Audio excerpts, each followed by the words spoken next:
לא. תודה שחזרתם לתוכנית שלי. היום אני עם זוהר. היום אנחנו נעשה האתגר של השקט. מי שמדבר ראשון, די. תפסיק. אנחנו באתגר השקט. מי שמדבר ראשון הוא נפסד. אנחנו אומרות כזה דבר. אנחנו אומרות מי שמדבר הוא תחת שנמר מעכשיו.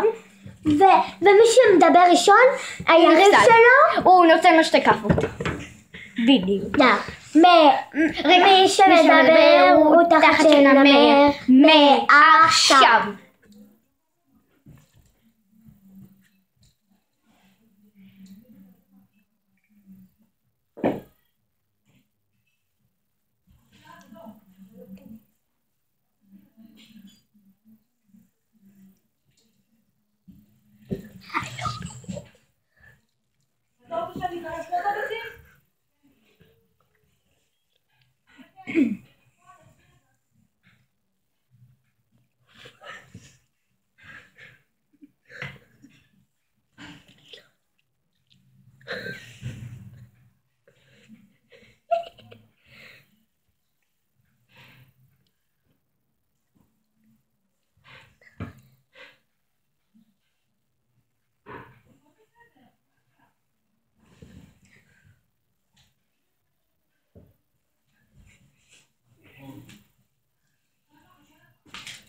מה אותו?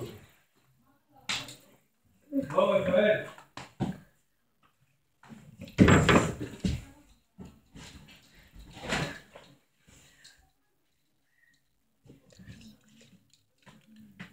לא.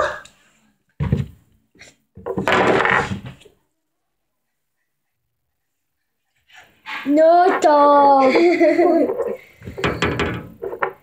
אוקיי. לא יהיה חזק. רק לא. זה לא יהיה. מבטיחה לך שזה לא יהיה חזק. אוקיי. קדימה. תתמודדי. תתמודדי. תתמודדי.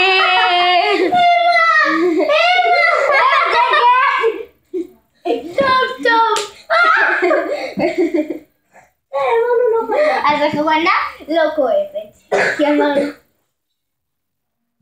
טוב. די. טוב.